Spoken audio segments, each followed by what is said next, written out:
제가 기도하겠습니다. 사랑해 주님 감사합니다. 오늘도 하루를 시작하며 주님 앞에 무릎 꿇습니다. 우리의 삶을 주님께 의지하오니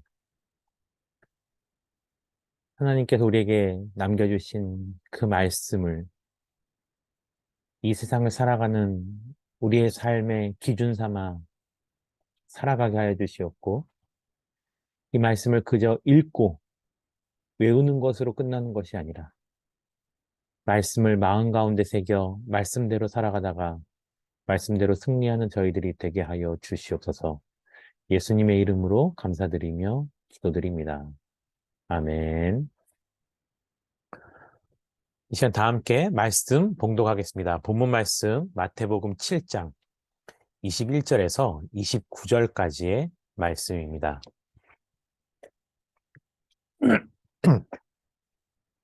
다 함께 한 목소리로 합독하겠습니다. 나더러 주여 주여 하는 자마다 다 천국에 들어갈 것이 아니요 다만 하늘에 계신 내 아버지의 뜻대로 행하는 자라야 들어가리라. 그날에 많은 사람이 나더러 이르되 주여 주여 우리가 주의 이름으로 선지자 노릇하며 주의 이름으로 귀신을 쫓아내며 주의 이름으로 많은 권능을 행하지 아니하였나이까 하리니 그때 내가 그들에게 밝히 말하되 내가 너희를 도무지 알지 못하니 불법을 행하는 자들아 내게서 떠나가라 하리라. 그러므로 누구든지 나의 이 말을 듣고 행하는 자는 그 집을 반석 위에 지은 지혜로운 사람 같으니 비가 내리고 창수가 나고 바람이 불어 그 집에 부딪히되 무너지지 아니하나니 이는 주추를 반석 위에 놓은 까닭이요. 나의 이 말을 듣고 행하지 아니하는 자는 그 집을 모래 위에 지은 어리석은 사람 같으니 비가 내리고 창수가 나고 바람이 불어 그 집에 부딪힘에 무너져 심히 무너짐이 심하니라. 예수께서 이 말씀을 마치심에 무리들이 그의 가르침에 놀라니 이는 그 가르치시는 것이 권위 있는 자와 같고 그들의 서기관들과 같이 아니함일러라. 아멘.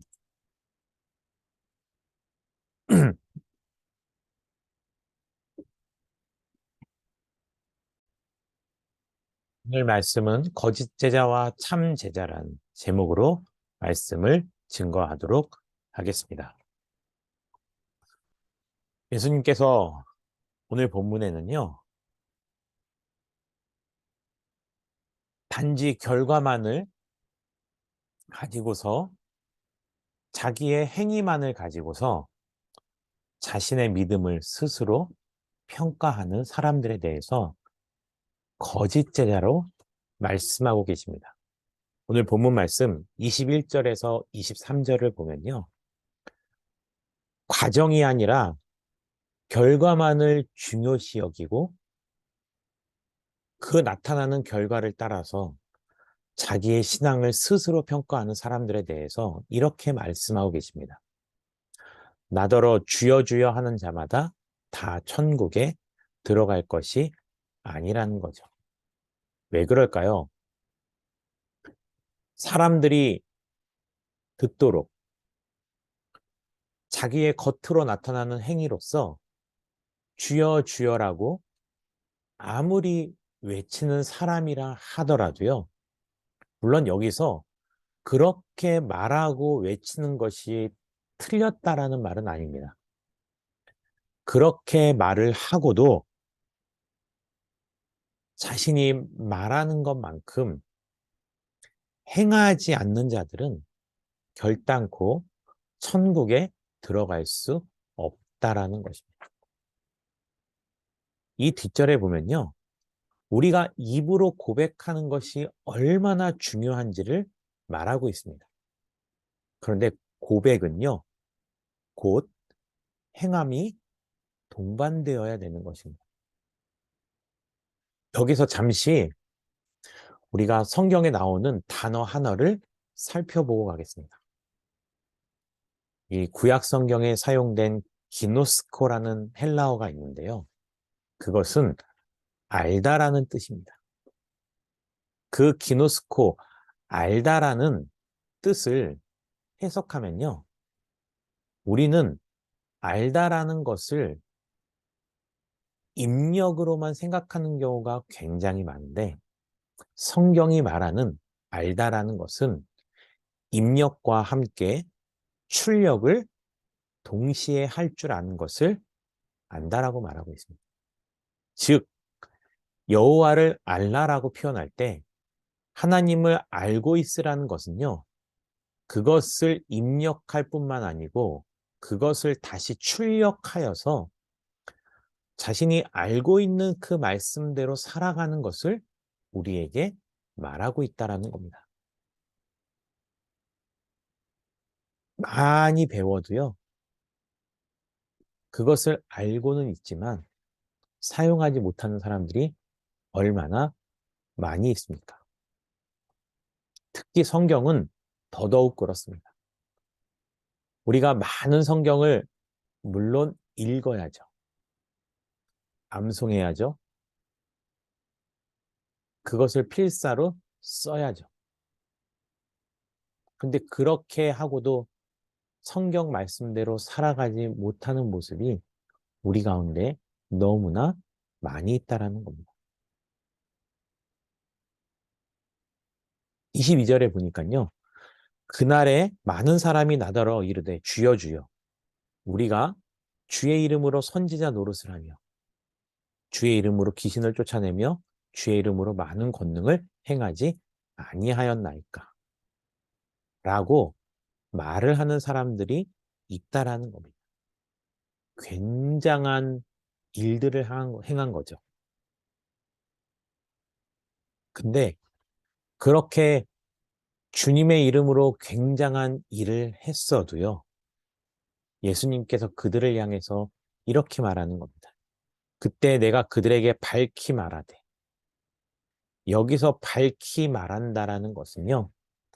저들의 그런 했던 행동에 대해서 예수님은 행동의 결과가 아니라 그들이 그렇게 행동했던 동기, 그런 결과가 이루어지기 전에 과정을 보셨을 때 내가 너희를 도무지 알지 못한다라. 오히려 불법을 행하는 자들아 내게서 떠나가라고 말씀하십니다. 예수님은 단지 우리가 행동을 해서 결과로 보여지는 것으로 우리를 판단하지 아니하신다라는 것. 예수님께서는 우리를 밝히 보시는데 무엇으로 보시냐면요. 우리가 그러한 행동을 한 목적을 가지고서 우리를 판단하신다라는 것. 인생을 살아가다 보면요. 정말 편리한 것은요. 겉으로 나타나는 모습만 보고 내가 판단받을 수 있다면 그것만큼 편한 것이 없습니다. 왜일까요? 내 마음은 숨길 수 있으니까요. 아무도 내 마음을 볼 수 없다면 우리는 언제든지 외식하는 모습으로 살아갈 수 있다는 겁니다. 하지만 구약 성경에서도 하나님께서는 이스라엘의 초대왕 사울을 이어 두 번째 왕을 택하는 데 있어서 사무엘 선지자를 통해서 하신 말씀이 외모를 보시는 것이 아니고 사람의 중심을 보시고 하나님은 판단하신다라고 말씀하셨기 때문입니다. 그렇다면요, 거짓 제자들의 모습이 무엇일까요? 그렇죠. 겉으로 드러나는 모습만을 강조하는 겁니다. 그 결과가 있기까지의 과정은 하나도 중요시 여기지 아니하는 모습이 저들 가운데 있다라는 겁니다. 그런데요, 참된 주님의 제자들, 참된 그리스도인들 어떤 사람일까요? 그러므로 누구든지 나의 이 말을 듣고 행하는 자는 그 집을 반석 위에 지은 지혜로운 사람 같다라는 거예요. 여기서 지혜로운 사람이라는 뜻이 명확하게 구분되어지죠. 지혜로운 사람은요, 많은 것을 배우고 익힌 사람이 아니고요. 내가 배우고 익힌 것을 가지고서 그것을 실천하며 살아가는 사람. 그것을 집을 짓는 데 있어 그냥 아무 것에 짓는 것이 아니고요. 튼튼한 반석 위에 지어야 되는 것을 알고 그것을 행하는 사람을 말하고 있습니다. 여기서 반석은 하나님의 말씀을 뜻하는 거고요. 반석 위에 집을 짓다라는 것은 말씀을 내 삶으로 실천하며 살아가는 사람들을 의미하는 겁니다.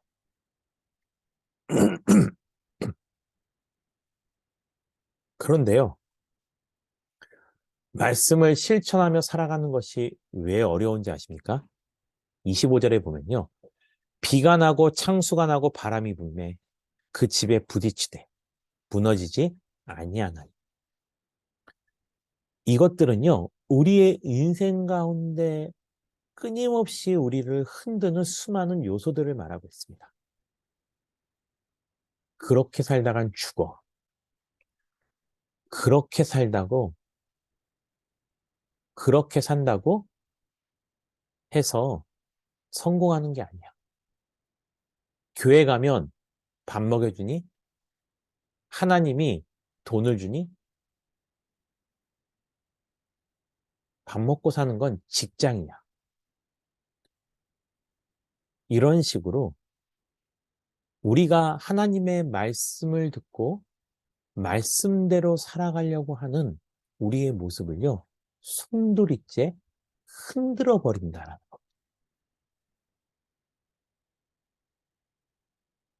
그런데요, 내가 말씀을 듣고 어떤 환경 속에서라도 내가 오늘 들은 이 말씀 하나를 지켜나가기 위해서 한 주 동안만 그 말씀을 지켜나가기 위해서 노력하며 살아간다면 우리는 흔들리지 않는다라는 겁니다.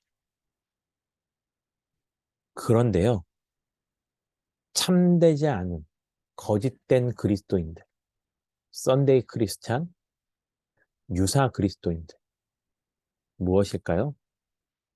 나의 이 말을 듣고도 행하지 않는 자는 그 집을 모래 위에 지은 어리석은 사람 같다라는 겁니다.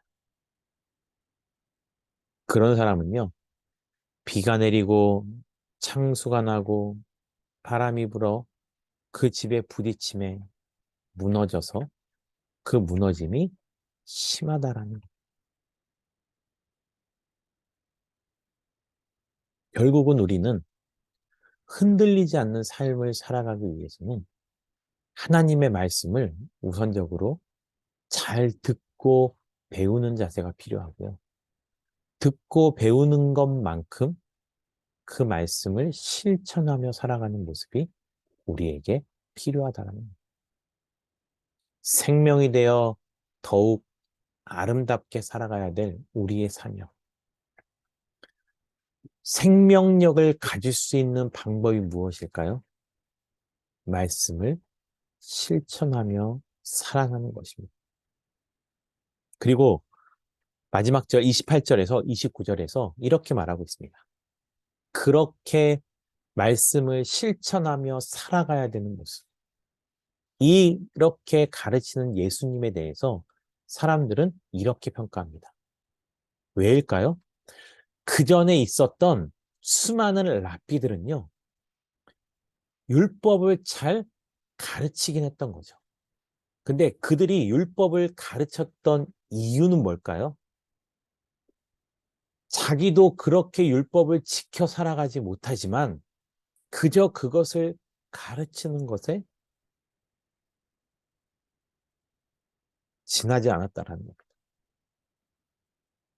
사람들한테 그것을 행하며 살아가기보다는 그저 가르치는 행위 자체에 머물러 있었다는 것.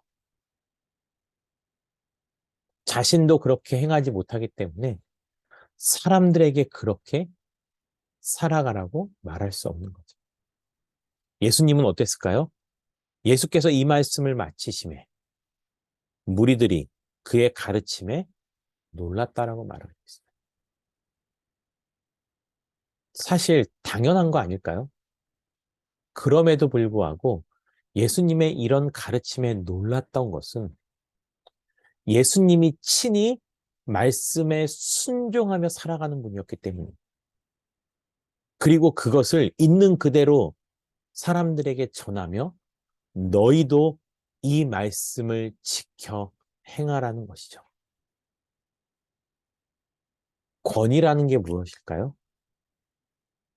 권위는 하나님이 우리에게 주신 놀라운 능력입니다. 그런데 하나님이 주신 그 놀라운 능력을 갖는 방법이 무엇이냐면요. 예수님을 보면 됩니다. 29절에요. 이는 그 가르치시는 것이 권위가 있고 누구와 같지 않다고 말하냐면요. 그들의 서기관들과 같지 않다라는 겁니다. 다시 말하면 그 당시 서기관들은요. 많은 것을 알고 있고 가르쳤지만 권위가 없었다라는 겁니다. 권위가 무엇일까요? 선한 영향력입니다. 선한 영향력은 행함에서 나옵니다. 예수님은 그러한 권위가 있었기 때문에 사람들이 변화되었고 지금도 살아 역사하시는 하나님이 그 권위 있는 예수님의 그 가르침 속에서 아직도 역동하고 계신다는 거예요. 그 역동성이 우리의 심장을 고동치게 하고 우리가 비로소 이 세상을 살아가는 데 있어서 유사 그리스도인이 아니라 썬데이 크리스천이 아니고요. 참된 예수님의 제자로 살아가게 해주시는 거예요. 우리 다 함께 기도할까요? 이렇게 기도하겠습니다. 결과가 아니라 의도, 과정을 중요시 여기는 삶을 살게 달라고, 또 고백을 넘어 말씀을 실천하는 삶을 살게 달라고. 우리 이 시간 다 함께 공동체를 위해서 이렇게 기도하겠습니다. 우리 고독 아름다운 교회가 생명이 되어 더욱더 세상을, 교회를, 가정을 아름답게 만들어가는 삶을 살게 해달라고. 이 시간 오늘 들으신 말씀을 기억하시면서 자유롭게 기도하고 마치도록 하겠습니다. 기도하겠습니다.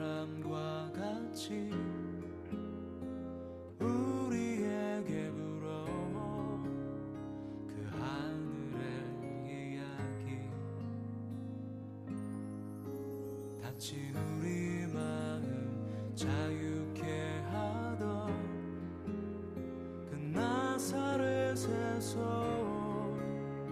한 목수의 이야기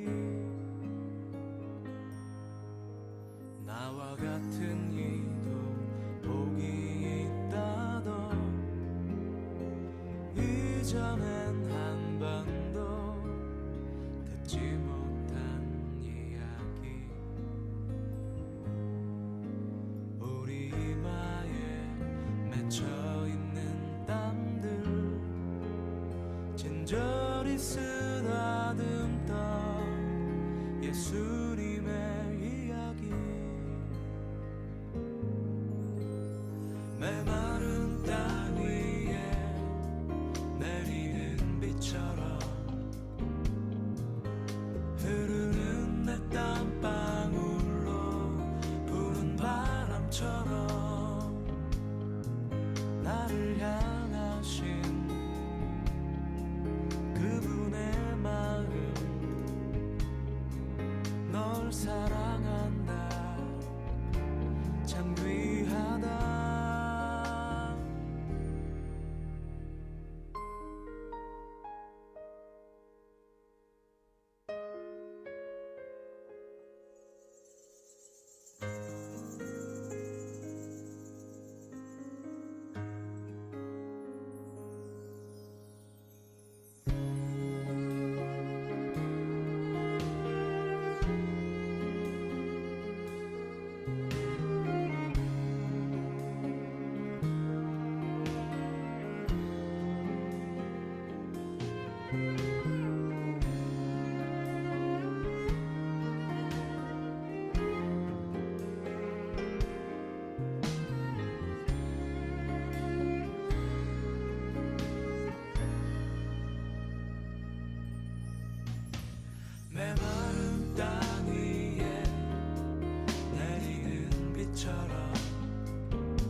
이전엔 한 번도 듣지 못한 이야기 와서 나의 마음 자유케 하던 그 나사렛에서 온 한 목수의 이야기 나의 모든 짐 그 어깨에 지고 갈보리 향해 가던 예수님의 이야기